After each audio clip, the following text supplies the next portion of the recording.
Hey everybody, it's Maria, and today I'm going to do the Christmas Carol book tag. This I saw on Book Your Imagination, and I thought it'd be really fun to do.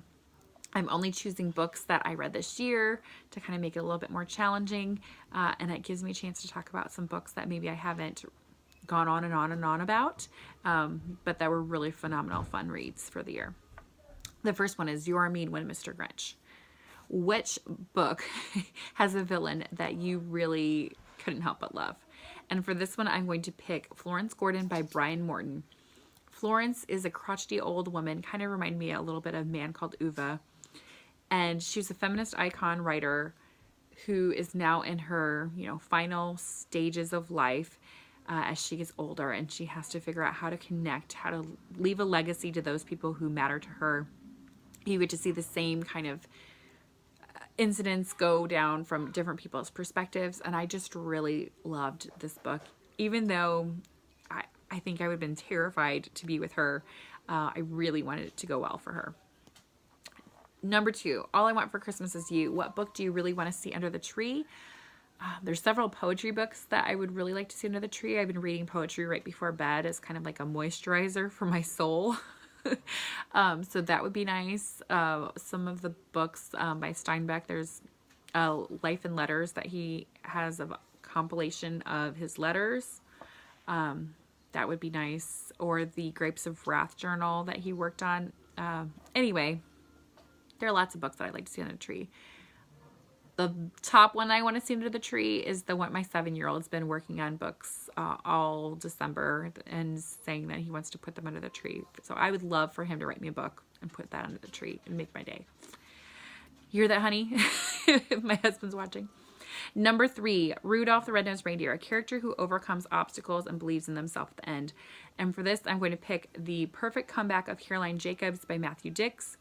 Matthew Dix is actually, I knew him first as a podcaster on Boy vs. Girl, which is about gender issues, but he's a writer and a comedian. And Caroline Jacobs is a woman in her middle years who is a mom, and she basically has a spaz attack at one of her daughter's school events, and it comes out that she really felt like she made a big mistake in her middle school, high school years and wants to correct that mistake. So she and her daughter actually go back to her hometown to try and remedy everything, and calamity ensues, as it will, but everybody grows. Yeah, it was just a fun book, and I love books that have people growing and changing. Number 4, Santa Claus is Coming to Town. Name a character that would be on the top of the naughty list and on the top of the nice list. And for the top of the naughty list, Black Jack Randall from Outlander series. That guy, I just want to punch in the face. I also want to know, I'm only through book 2. I need to pick up book 3. I want to know, how did his brain become so warped and mean? Yeah. Black Jack Randall. And on the top of the nice list, I'm going to put Casey from Grapes of Wrath. This was my favorite novel I read this year. I loved it. But Casey, I don't even know how to describe how I feel about him. He's sacrificing. He was humble and kind. Simple. Beautifully written character. Several of the characters in here would be on the nice list. And I'm going to put this down before I start crying. I love that book so much. Anyway, whoo! All right. Number 5, Frosty the Snowman, a book that melts your heart. And for this one, I'm going to go with The Miraculous Journey of Edward Tulane by Kate D. Camillo. This was a read aloud that we listened to on Audible with my children. Again, a beautifully written book. It is about a China doll rabbit, who is very snobbish, does not know what love is, doesn't care, thinks there's no point to love. Love is stupid, and he gets lost. And throughout the book, he goes and meets lots of different owners, lots of different people, and they all give him different names, of course, because they don't know his real name of Edward Tulane. And I don't want to spoil anything, but no matter what age you are, that book will make you cry and give you so many different insights, so many different quotes that stick with you. And that's all I'm going to say about that. So, Edward Tulane. Number 6, Feliz Navidad. A book that happens in another country. And for this one, I actually picked From Here to Eternity by Caitlin Doughty. This is a nonfiction about post-mortuary rituals in different parts of the world. I loved it. If you liked Stiff by Mary Roach or Caitlin's first book, Smoke Gets in Your Eyes, From Here to Eternity is a good follow-up. I learned a lot about different cultures, and it made me think a lot about end-of-life things. And yeah, that's what you wanted to hear at Christmas, right? All right, number 7, The Most Wonderful Time of the Year. What holiday themed book do you like to read every year? And for this one, I have 2 that my husband, I guess he listened to them this year too. The kids and I always listen to.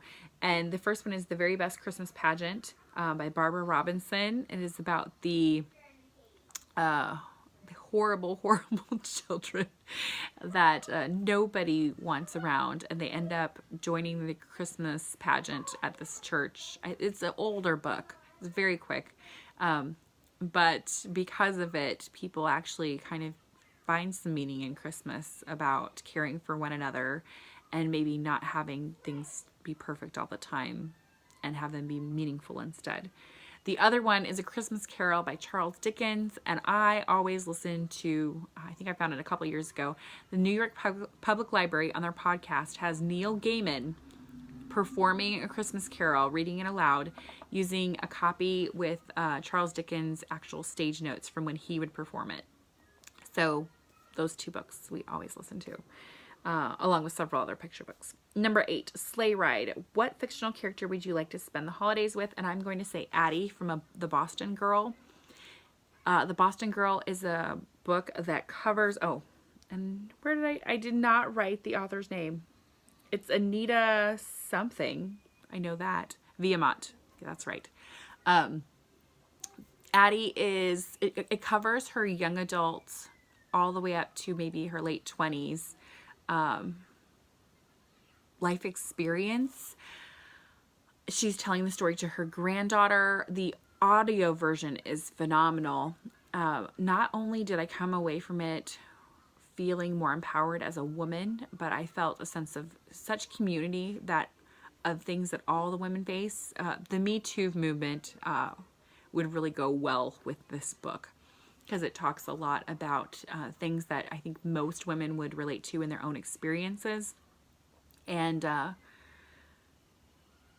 it was long. I don't normally do novels that are that long on audio, but it was just perfect. So I would spend time with Addie, asking her a lot more questions, just like I'm sure her granddaughter would have done too. Number 9, Baby It's Cold Outside. What book would you sacrifice to the fire to keep warm? And for this one, it's going to not be a very popular opinion, I don't think. Bird Box by Josh Malerman. I know people liked this book. I just didn't. Mainly because the ending. Pretty much only because the ending. I felt like I had wasted a bunch of time. I don't want to spoil it if you want to read it. I thought it had a lot of potential, and then at the end I was just like, are you kidding me right now? That's what I'm getting. Not my favorite. You can totally have it as your favorite if you want. Number 10, Do You Hear What I Hear? A book that everyone should read. And for this one, I actually liked that Book Your Imagination used a children's book. So I'm going to follow suit and say Dan Santat, After the Fall. How Humpty Dumpty Got Back Up Again. This picture book I would give to everybody on the planet. It is about Humpty Dumpty and how he fell down off the wall and then had to try and get over his fear, because he is a bird watcher and he loves watching birds, but he can't see very well from where he is. I'm not going to spoil the ending, but the pictures in here are gorgeous. This is my kid's favorite page. He's talking about how it affected all the aspects of his life. He did not even want to climb up to get the really good cereal at the top of the shelves at the store. Instead, he had to settle for things like flax and leaves and bland, instead of things like just marshmallow and free toy and Choco Duck and bowl of cookies. And this book, I cry almost every time I read it. It's my favorite picture book right now. I actually was at the library and one of my favorite librarians had it out. And I was like, oh my gosh, have you read it yet? Have you read it? And she said, no, everybody just keeps handing it to me and saying I have to stop reading my email and I need to read this book. And I said, yes, you do. Immediately stop whatever you're doing. Please read this book. And we're all, the librarians and I are just like kind of staring at her as she like reads it. Like, we weren't like standing over her staring because that would have been intimidating. We were a little off to the side. But this is a perfect book. Perfect book. So there you have it. Everybody can read it, even a 5-year-old or a 2-year-old. You could read this to anybody. So this classifies as the book I would give to everybody. And that's my Christmas Carol book tag. If you want to do this tag, if you are celebrating Christmas and like books and feel like you have answers to the questions, I suggest that you do them. So I will talk to y'all later. Bye.